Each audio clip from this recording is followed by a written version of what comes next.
Assalamualaikum warahmatullahi wabarakatuh.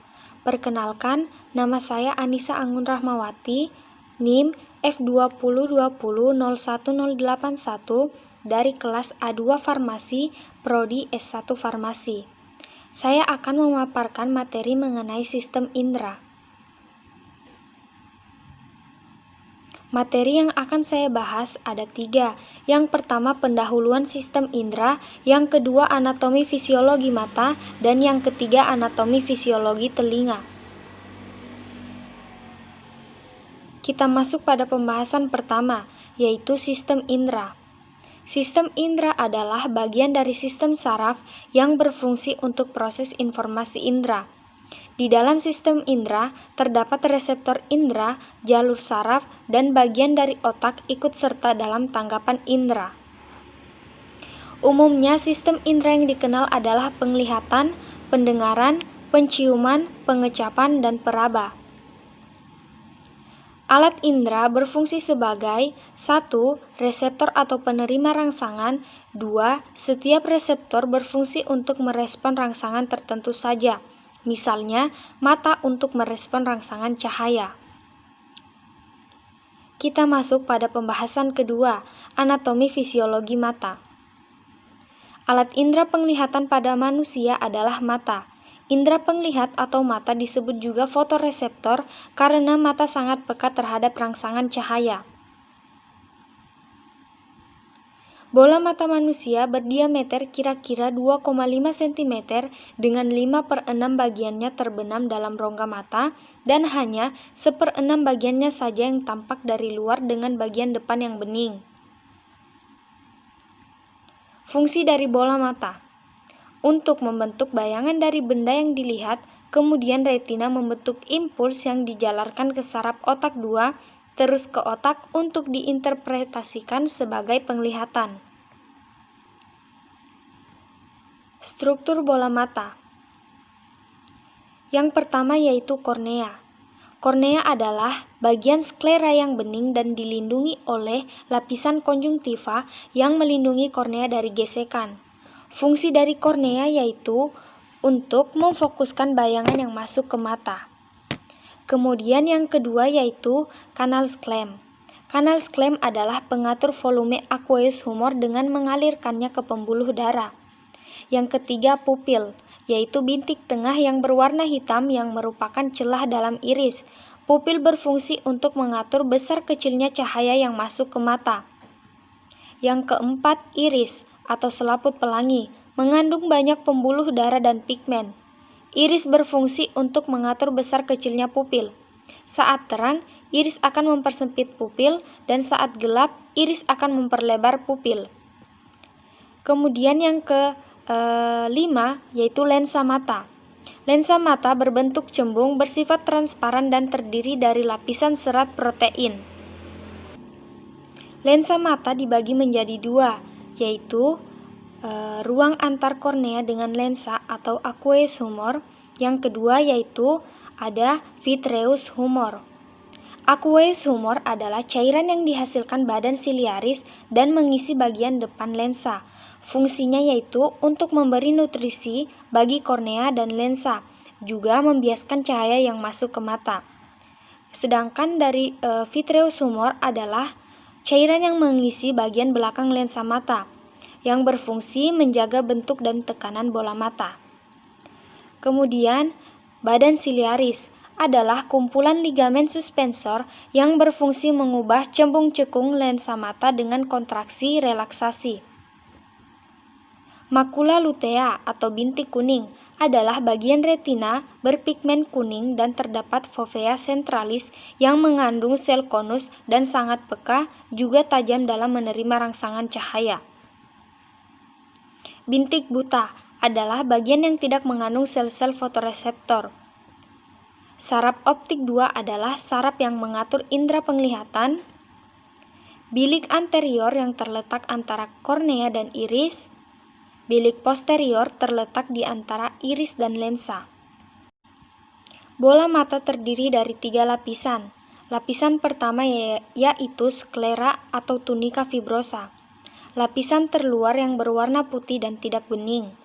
Sklera berfungsi melindungi struktur mata yang sangat halus serta membantu mempertahankan bentuk biji mata. Ini merupakan gambar dari sklera. Kemudian lapisan kedua, yaitu koroid atau tunika vaskulosa. Lapisan tengah yang mengandung pembuluh darah dan pigmen.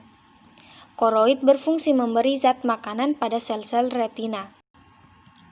Lapisan ketiga yaitu retina atau tunika nervosa. Lapisan terdalam mata yang banyak mengandung sel-sel fotoreseptor. Lapisan ini peka terhadap sinar. Adapun sel-sel fotoreseptor pada retina ada dua.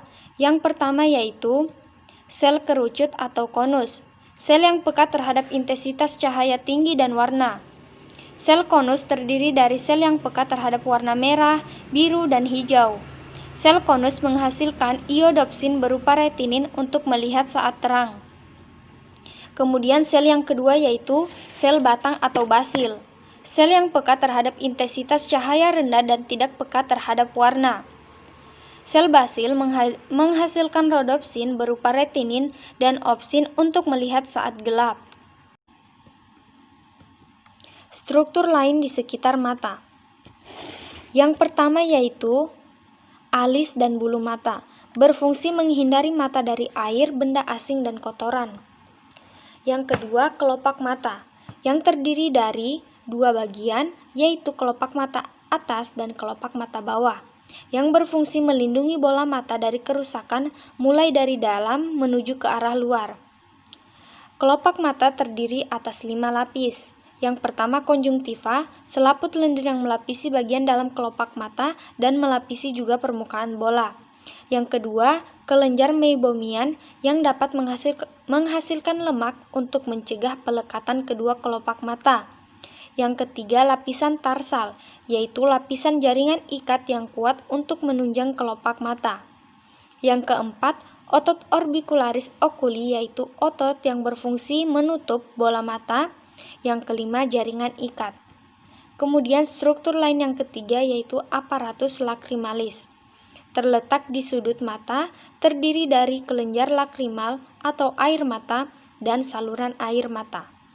Kelenjar air mata berfungsi untuk menghasilkan air mata. Tahap-tahap terbentuknya bayangan pada mata, yaitu jalannya rangsangan berupa cahaya ke otak.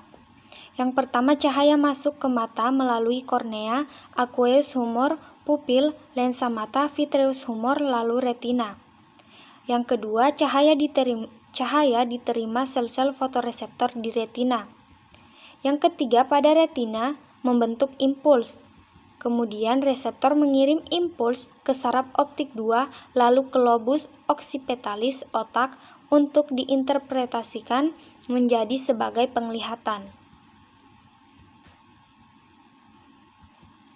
Kemudian, otot-otot penggerak bola mata. Otot penggerak bola mata yang pertama yaitu otot rectus superior, yaitu otot yang berfungsi untuk mengangkat bola mata ke atas. Yang kedua, otot rectus inferior, otot yang berfungsi mengangkat bola mata ke bawah. Yang ketiga, otot rectus medial, otot yang berfungsi menggerakkan mata ke arah medial atau ke dalam. Yang keempat, otot rectus lateral yang berfungsi menggerakkan mata ke arah lateral atau ke arah luar. Yang kelima, otot obliquus superior yang berfungsi memutar mata ke atas, ke bawah, dan arah luar. Dan yang keenam, otot obliquus inferior, otot yang menggerakkan bola mata ke bawah dan ke dalam. Ini merupakan gambar dari otot-otot bola mata, di mana ada gambar dari otot rectus superior, ada otot rectus inferior, kemudian otot rectus medial, otot rectus lateral, otot obliquus superior, dan otot obliquus inferior. Gangguan indera penglihatan. Yang pertama yaitu hipermetropi. Rabun dekat karena lensa mata terlalu pipih sehingga bayangan jatuh di belakang bintik kuning. Yang kedua, miopi. Rabun jauh karena lensa mata terlalu cembung sehingga bayangan jatuh di depan bintik kuning. Yang ketiga, presbiopi.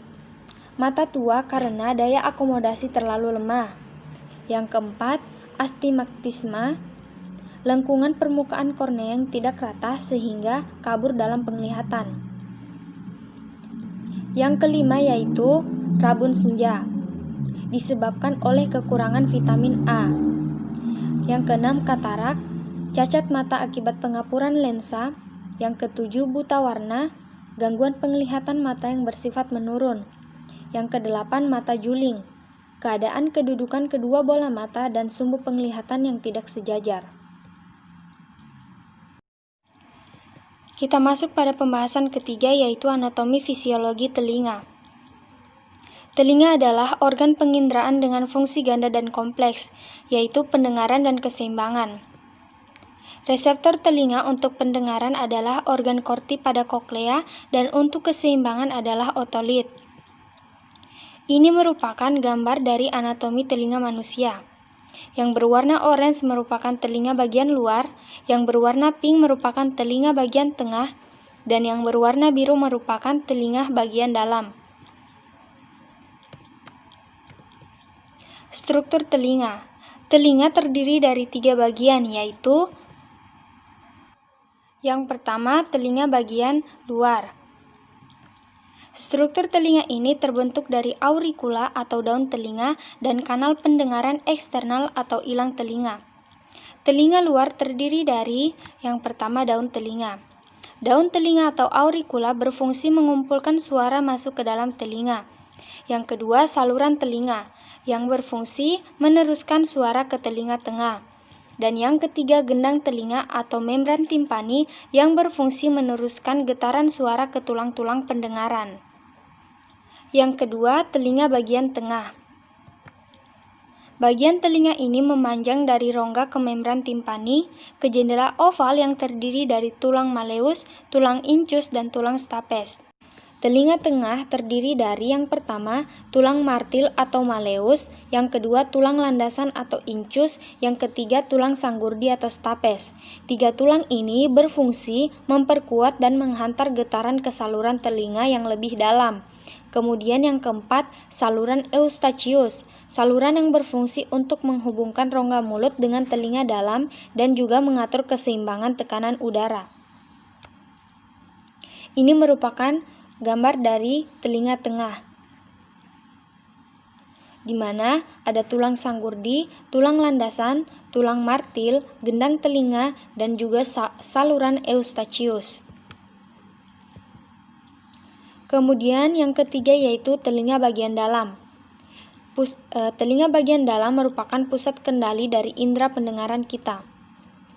Fungsi dari telinga bagian dalam adalah untuk mengubah getaran dari telinga dalam menjadi impuls listrik dan meneruskannya melalui saraf menuju otak.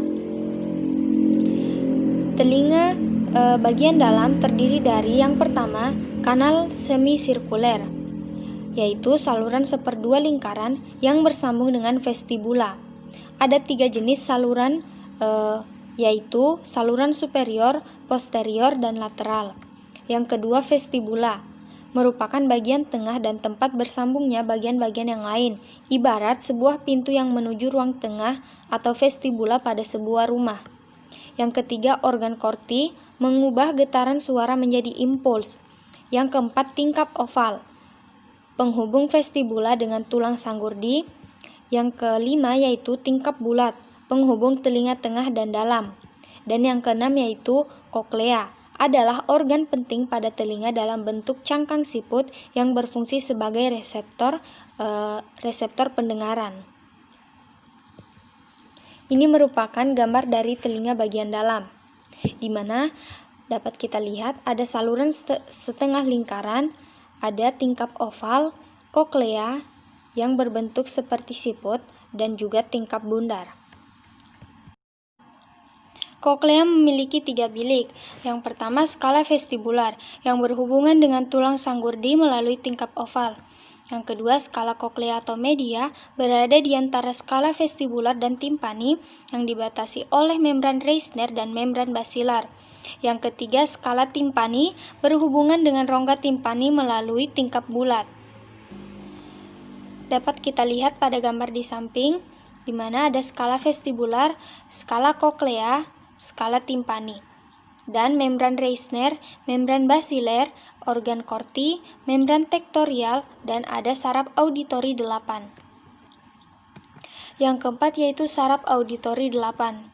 Saraf auditori 8 adalah saraf yang mengatur indera pendengaran dan keseimbangan. Dapat kita lihat gambar di samping, ada saraf auditori 8, membran basiler, sel rambut, membran tektorial. Struktur reseptor keseimbangan pada telinga. Yang pertama, kupula pada kanal semisirkuler, terdapat sel-sel rambut yang peka terhadap gerakan memutar kepala. Arah gerakan kupula berlawanan dengan arah gerakan kepala. Yang kedua, makula pada vestibula. Terdapat batu otolit dan sel-sel rambut yang peka terhadap gerakan vertikal kepala berdasarkan gaya gravitasi. Dapat kita lihat pada gambar di samping, gambar pertama terdapat sel rambut dan kupula, pada gambar kedua terdapat sel rambut, batu otolit, dan membran gelatin. Cara kerja telinga untuk mendengar, yaitu dengan jalannya rangsangan berupa suara ke otak. Yang pertama, getaran suara dari luar masuk melalui daun telinga, saluran telinga, membran timpani, dan tulang pendengaran, yaitu tulang martil, landasan, dan sanggurdi. Yang kedua, getaran kemudian diterima tingkap oval dan masuk ke skala vestibular dan kemudian melingkari koklea sampai menuju skala timpani dan keluar melalui tingkap bulat. Yang ketiga, gerakan di atas menyebabkan membran basiler bergetar dan menyebabkan sel rambut pada organ Corti bersentuhan dengan membran tektorial. Yang keempat, sel-sel reseptor kemudian mengirim impuls ke saraf auditori 8, lalu ke lobus temporalis otak untuk diinterpretasikan sebagai suara. Gangguan pada indera pendengaran. Yang pertama, otitis eksterna, merupakan peradangan pada telinga luar. Gangguan ini biasa terjadi jika telinga sering kemasukan air, misalnya karena berenang. Yang kedua, otitis media. Gangguan ini merupakan gangguan pada telinga bagian tengah yang disebabkan oleh infeksi virus atau bakteri. Yang ketiga, otitis interna, infeksi pada telinga dalam yang mengendalikan fungsi pendengaran dan menjaga keseimbangan tubuh. Yang keempat, gendang telinga pecah. Gendang telinga pecah dapat menimbulkan gejala berupa sakit telinga, keluar cairan dari telinga, gangguan pendengaran, telinga berdenging, dan vertigo atau pusing berputar. Yang kelima yaitu telinga berdenging. Ditandai dengan sensasi berdenging pada telinga yang dapat berlangsung dalam waktu singkat ataupun lama. Yang keenam, kolesteatoma. Gangguan pada telinga ini disebabkan oleh pertumbuhan jaringan kulit yang tidak normal di dekat gendang telinga atau ruang telinga bagian tengah. Yang ketujuh, otosklerosis. Ketika telinga menangkap suara, gendang telinga dan tulang pendengaran di dalam telinga bagian tengah akan bergetar untuk menciptakan impuls atau rangsang pendengar agar dapat dikirim ke otak. Itulah tadi hasil presentasi dari saya. Kurang dan lebihnya mohon dimaafkan. Wassalamualaikum warahmatullahi wabarakatuh.